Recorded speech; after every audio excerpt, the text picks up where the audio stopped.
You're listening to The Briefing, first broadcast on the 17th of June 2025 on Monocle Radio.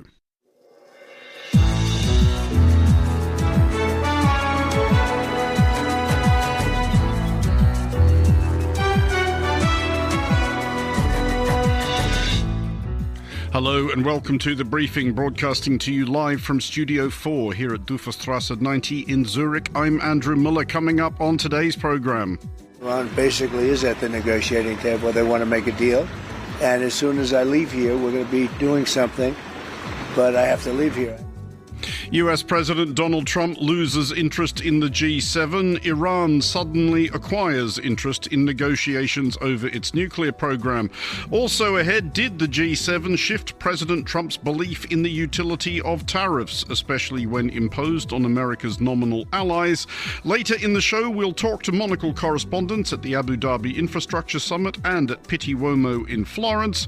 And hello, this is Chris Chermak here in Zurich. And Andrew, I'm going to be talking about Austria and some important happenings in Vienna this week. Volodymyr Zelensky was there. The IAEA had a Board of Governors meeting. Also talk of tightening gun laws. More from Chris later in the show. That's all coming up right here on The Briefing on Monocle Radio.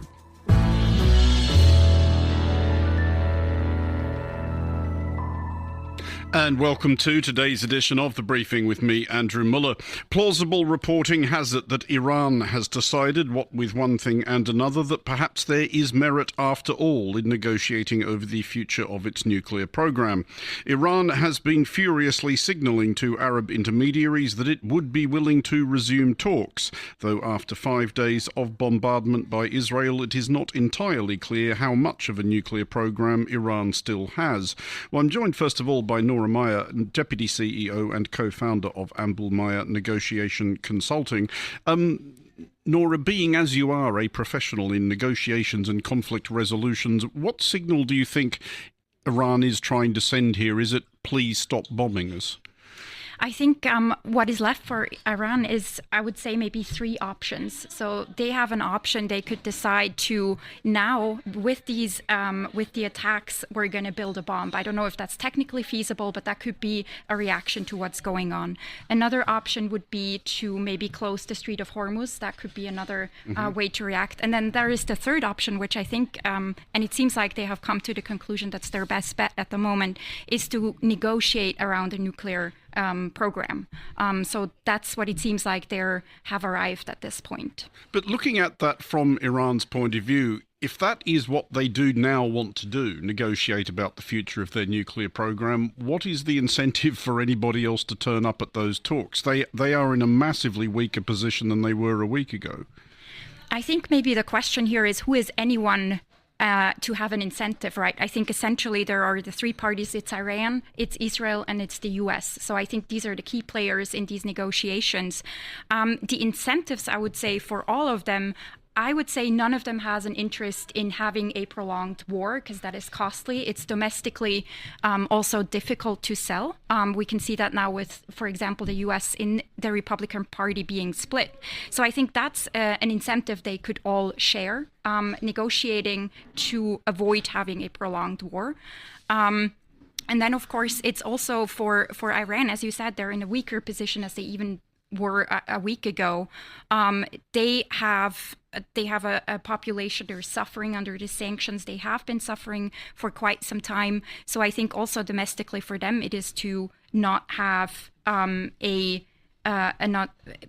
uprising from the population. So I think it's domestic elements as well as the prolonged effects of a war.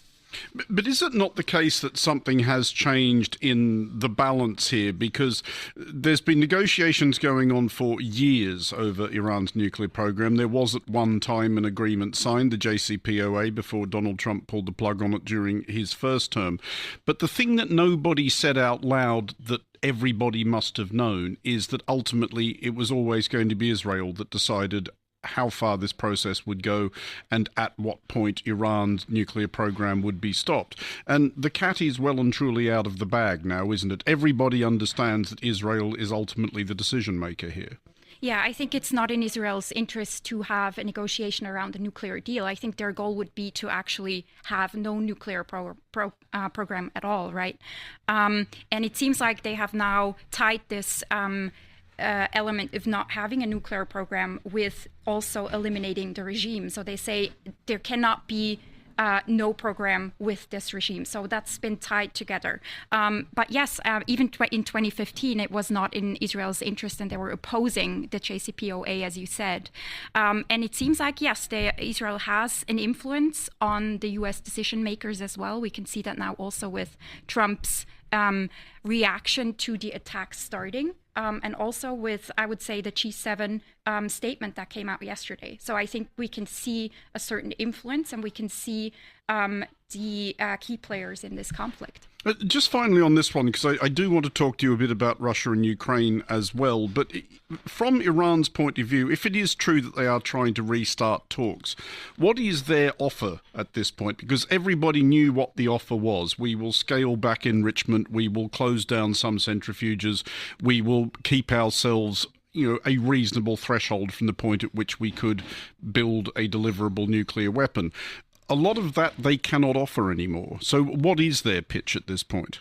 What they could offer is just in general being a constructive partner, a partner in that area that helps to foster peace and security.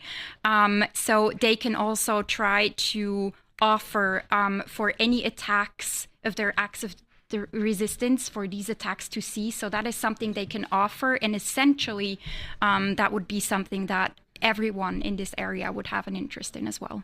Well, we will see how this plays out over coming days. But yeah, while we do have you here, it does seem silly not to ask you about Ukraine and Russia, because the dynamics of that conflict at least seem to have stayed fairly solid for quite a while now.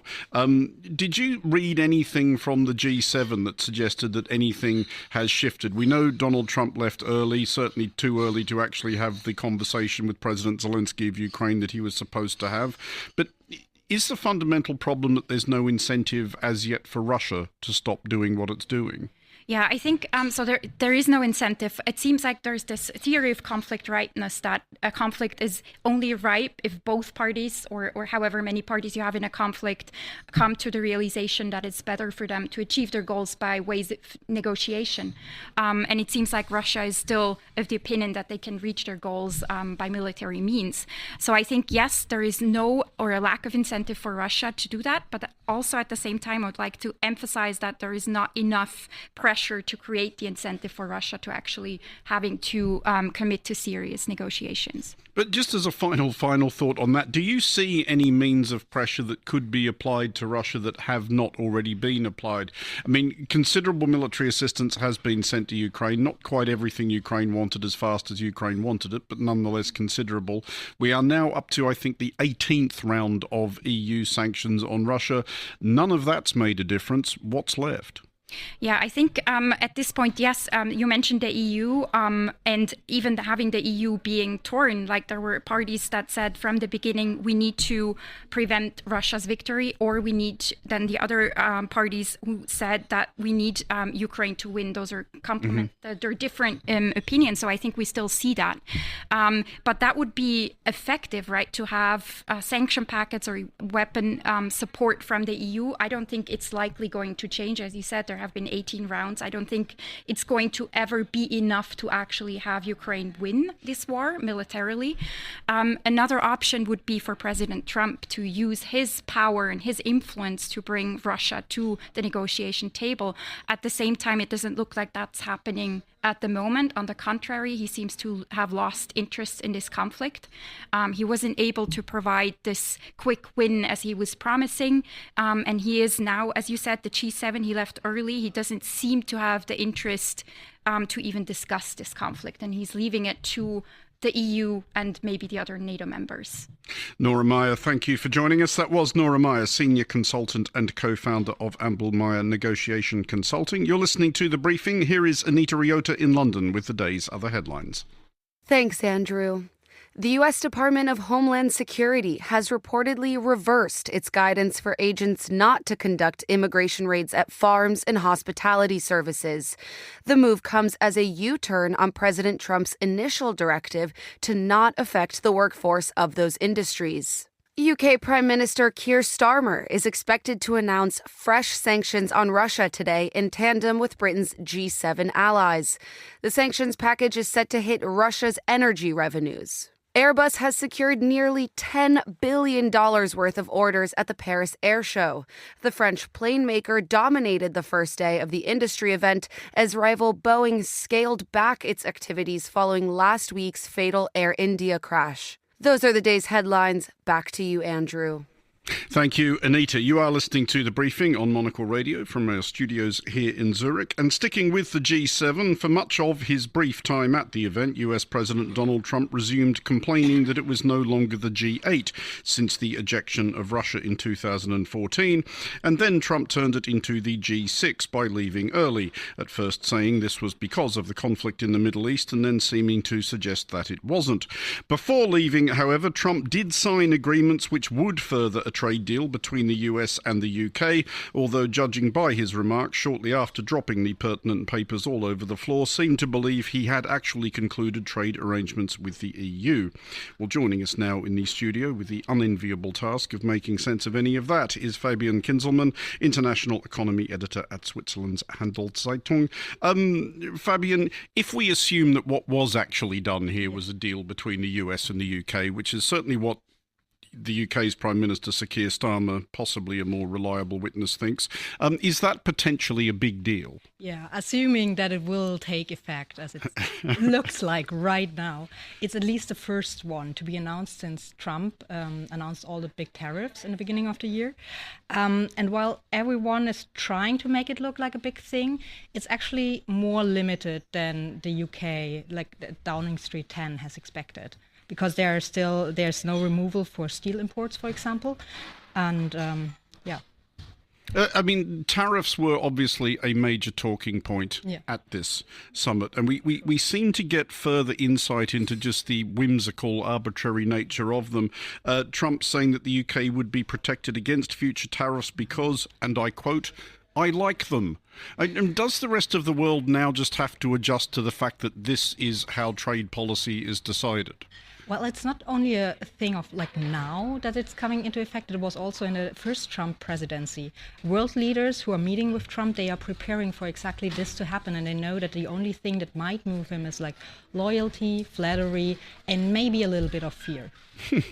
I mean, it does seem like a really odd way for international trade to work. Is this an entirely new thing, or has international trade historically rested on such dynamics before?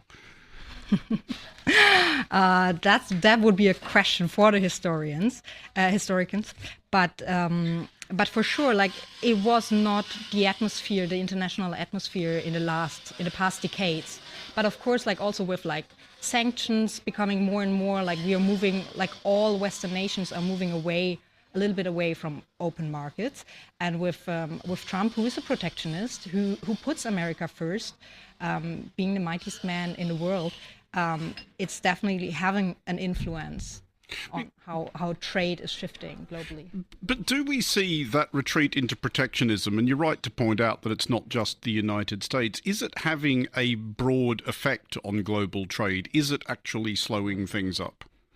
Definitely, we are already seeing that like the streams of goods are shifting, and not only like with the countries directly impacted, like for example the UK, like the UK car exports to the US slowed down, but also in other parts of the world. It's just like with this global atmosphere of like trade that's like putting everything kind of on pause. I mean, but has there become, I guess, or has there arisen a school of economic thought suggesting that maybe tariffs are a good thing in the current global climate? Because what we hear from Trump, who is the world's foremost advocate of tariffs, is tariffs are good because I think they're good. It is kind of a circular argument. But is anybody trying to make the case beyond that for the advantages of them? There are definitely some people, but it's definitely like from all economists and the leading economists right now globally, it's a very, very fast minority. And we should ask just finally about what we saw at the G7 in terms of relations, cross-border relations between the United States and Canada. Obviously, there has been a bit of history there recently. Donald Trump threatening the conquest of Canada to become the 51st state, a stance to which current Canadian Prime Minister Mark Carney may actually owe his job, ironically enough. But did you get the sense that either the President and the Prime Minister or the two countries are getting on any better than they were?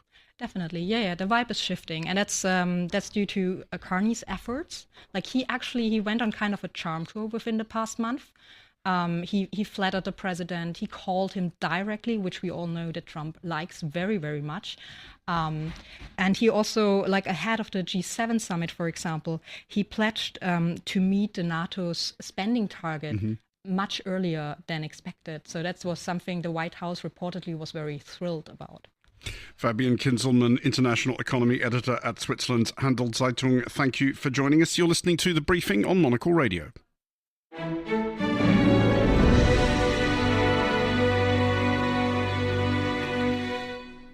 You are back with The Briefing on Monocle Radio, coming to you live from Monocle's Zürich studios. We have come to take for granted the idea of the Gulf Emirates as gleaming modern cities of ambitious glass and steel skyscrapers, but a look at photos of them taken just a few decades ago will remind how recently this has happened.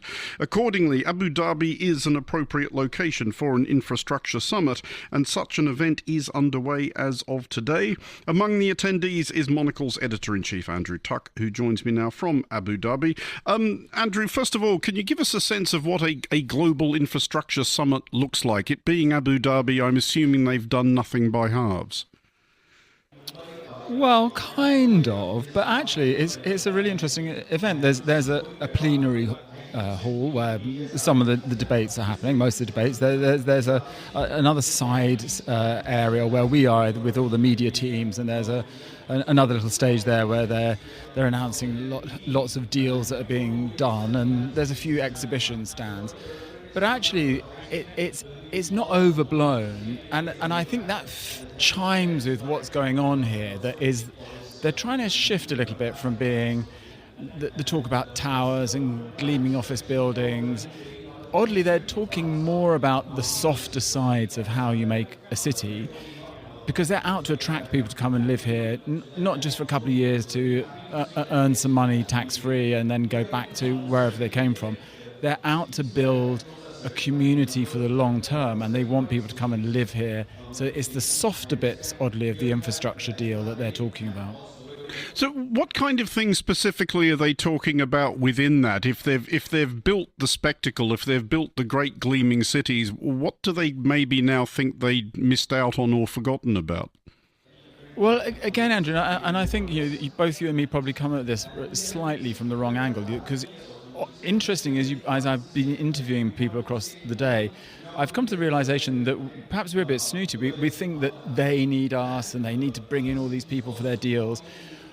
Interestingly, because they've been building in a very hot climate, they've been having to face some really big questions around sustainability. How the hell are you going to get people walking and cycling? It's 35 degrees outside this building at the moment. How do you do that even on a summer's day?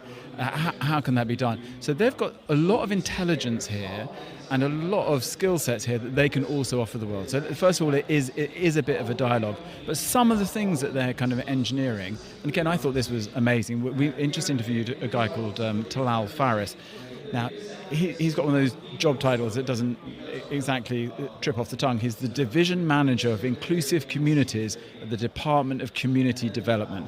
Okay, now let's explain what that means. He's thinking about senior citizens. How do they get around this city? Now, people who are Emiratis still live in family compounds, still don't get shoved off to old age pensioners' homes, but they still want some independence. How do they get around? How do people who are less abled Emiratis or even expats living here, how do they navigate the city? So the really cool thing is, that because they're still building so much, 600 projects in the pipeline, some $56 billion already earmarked for that. they can think about that now. They can say to people building a building or building a leisure centre or building a theme park, make sure that anybody can get around, whether they're in a wheelchair, whether they're old, whether they're young. And the other funny thing is, as you know, Andrew, about this part of the world is there's a really clear operational structure in these places. That Abu Dhabi is a country, but it's like one amazing company as well. So if you have the leadership involved and saying, let's make sure that every building is inclusive, do you know what it happens? So the fascinating thing to me is, just think, in like 5-10 years, this could be like the leader in that kind of conversation. We can't retrofit our buildings quick enough in Europe. So they could become the go-to place for tourists who are less abled to come and visit. So is there an argument then that maybe they are at the vanguard of adjusting in particular to rising temperatures and a warming climate? Because they are, of course, in that part of the world starting out from a pretty high baseline anyway. Yes, I think that they, especially Abu Dhabi. So Abu Dhabi, if people who haven't been here, it is not Dubai and it's not Oman. Each one of these places has its own distinct way of doing things. And they are building mostly low-rise, well, a lot of low-rise. They're building low-rise communities, hundreds and hundreds of family units around parks with cycle lanes, shaded by trees, which they've learnt how to do over time. We had another gentleman who works for one of the biggest companies, Miral, which they're on Saudi Island, they're on Yas Island, they're building the new Disney, for example. Now, he was saying that during Eid, which is peak summer, so as hot as you can get, they were as busy as during the cool months of Christmas, because they've engineered these buildings to be accessible, places of refuge from the heat, fun places to go when it's stinky hot. I know where we'll go. We'll go to Yas Island. So they've managed to engineer all of those things. So look, nowhere has all the answers, but I also think it's interesting that they're really keen to have a dialogue. And one last boring thing, Andrew, but I think also interesting to see it on the list is like dispute resolution, the legal framework, how you make stuff happen. That's also being discussed here, because they want to say to people, if you come here, we're not going to screw you over. You come here, there's a legal framework that if there is a dispute with somebody who's local, we will look after you. And I think that's the other funny thing about here is like, even on the tougher nitty-gritty things about how you get things done, they're steaming ahead. One last thing, we had a gentleman come on who's doing a lot of work in Spain, and he's doing a lot of work here building communities. He said in like, they've got a project in Spain, 2 years down the line, they haven't put a spade into the earth yet. In that 2 years, they had a project kick off here in Abu Dhabi. They built 5,500 units and they were done. So that's also, that framework stuff is really fascinating. Andrew Tuck at the Abu Dhabi Infrastructure Summit. Thank you for joining us. You're listening to The Briefing on Monocle Radio.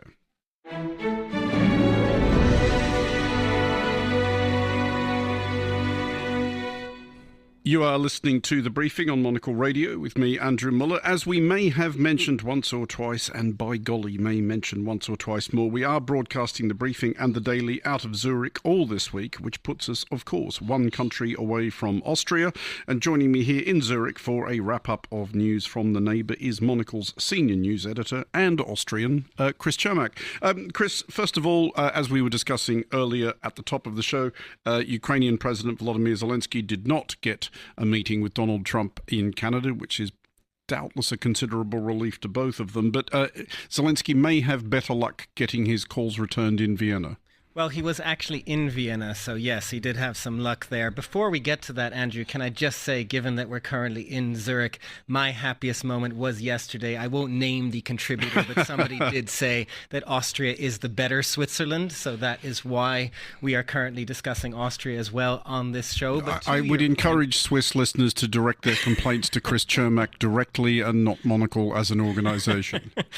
To your point of Zelensky, I mean, there's been a lot happening in Austria in the last couple of days, which is why I wanted to do a bit of this segment. And yes, it was interesting that Volodymyr Zelensky was in Vienna. It was the first time that he visited Vienna since the start of the full-scale war with Russia. He met both with the president, Alexander Van der Bellen, and the Chancellor, Christian Stocker. Austria obviously is neutral. It is a neutral nation, not part of NATO. Van der Bellen, the president, made the point of saying we may be militarily neutral, but we are not politically neutral. Mm-hmm. Austria has backed sanctions, the EU sanctions against Ukraine, and the two countries signed a series of deals that were, again, not military, but in other issues, demining, energy, cybersecurity help, things like that. So this meeting was a bit of a sign that things are changing in Austria under this government, that there is a willingness to support Ukraine that there hasn't always been. Well, we should talk about the deliberations of another body of people who I suspect are having a somewhat sleepless week. This is the International Atomic Energy Agency. Yeah, so the IAEA is also in Vienna, and they held a meeting of their board of governors yesterday. And what's interesting is, you know, there's lots of reasons we can debate and have been debated about why Israel started its attack on Iran on Friday. But one thing that certainly came before that was the IAEA in another meeting on Thursday for the first time basically saying that Iran was in non-compliance when it came to the nuclear deal and its agreements on nuclear security and building potentially nuclear weapons. They met again on Monday, and it was a pretty rambunctious meeting of the Board of Governors. You had a group of countries backed by Iran, if you will, including China and Russia and others, that condemned the IAEA and condemned Israel for its attack on Iran. But then you, of course, had the West, the U.S. as well, that were defending the IAEA, saying it shouldn't fall on the fact that the IAEA declared Iran non-compliant as some kind of reason for, you know, there shouldn't be a link there to Israel's attack. The IAEA is doing what it is supposed to do. It is monitoring Iran's nuclear program, and it found them to be non-compliant. So it was a pretty difficult meeting of the IAEA yesterday. And just finally, Chris, the political fallout from that dreadful school shooting in Graz, talk about toughening Austria's gun laws. How tough or otherwise were they? Well, this is what's interesting, because Austria is actually more lax, a bit more liberal than other European countries are. Not quite as lax as the United States, which would be my other country, of course. But nonetheless, this was an awful attack by a 21-year-old in Graz and killed 10 people, including students.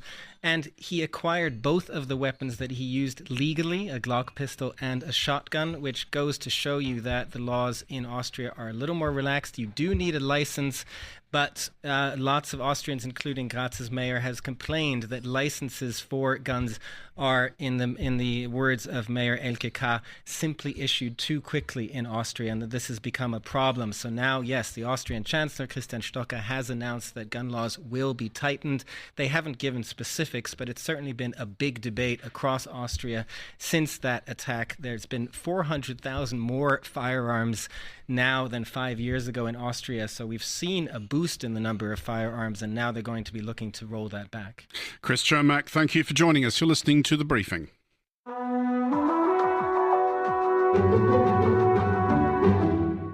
This is The Briefing on Monocle Radio, live from Zürich, and sticking with the theme of neighbouring countries, Pitti Uomo is underway in Florence, from where I am joined by Monocle Associate Editor for Design and Fashion, Grace Charlton. Grace, first of all, give us a view from inside the belly of, or beast seems the wrong word. You know what I'm saying. What is it like being in the middle of Pitti Uomo right now? I'm not going to lie, it feels like being very underdressed. All the men here just look sensational. They're wearing linen suits. They've got, super shiny shoes on, sunglasses. But it's raining quite heavily at the moment, and I'm looking out the window, and I don't think enough people considered the accessory of the umbrella. So that's putting a little bit of a damper on the situation. Literally as well as spiritually, one would think. What you've described there, Grace, is a setting in which it does not sound like I would fit in tremendously well. But beyond that, are you noticing any particular trends emerging already? Well, actually, I think you might be able to fit in well because there are quite a few funky shirts, Andrew. Hooray. I know you're in style. And a lot of people are wearing a little cotton bandana tied around the neck, sort of like a little cowboy touch to an outfit, even though I'm pretty sure no one here has ever been on a horse. I mean, Yeah. are the bandanas of any particular colour? Do they signify anything, or are people just going hog wild and doing what they will? It's very multicolored, very patterned, to offset the beige linen suit, maybe. I've spoke to a few people and they said they wanted a more casual alternative to the tie. So I think that's the reasoning behind the little kerchief, you know. I mean, probably more seriously, we should talk about the fashion market generally. At the previous Pity 6 months ago, I recall you speaking about there being a kind of optimism in the air. Has that endured? No, it's so interesting, like what a difference 6 months have made. There's so much more anxiety this year, especially because of Trump and the tariffs. You know, when I was here in January, people kept on saying that the US is a really important market, and now it seems that the strategy is maybe more to recenter on Europe and solidify presence in Europe rather than trying to expand elsewhere. So yeah, it's fun to be here and see the suits, but it's true that it's a business event and a trade fair, and people's livelihoods. Well, we will finish then by talking about the fashion rather than the business. It says here, Grace, that I am to ask you about boat life. Oh, I'm so glad you're hosting the briefing today. It's the boat life trend. As I've noticed, everyone seems to be pushing this idea of the yacht yuppie, as I'm going to coin it. There are lots of polo shirts, boat shoes, sunglasses. It's very Saint-Tropez. It's very Mediterranean. The brands who are doing this particularly well, there's Kirton, Sebago, and Aurélien. So if you want to, be trendy this summer, I'd recommend acting like you're a hand on deck, just wear whatever the crew's wearing. How far is Florence from the nearest open water exactly? That is a great question. I don't think it's that far. Italy is quite small. I'll look it up. But do we have any sense at this early stage of this phenomenon as to what is driving it? Why do we all want to look like we're on yachts again, apparently?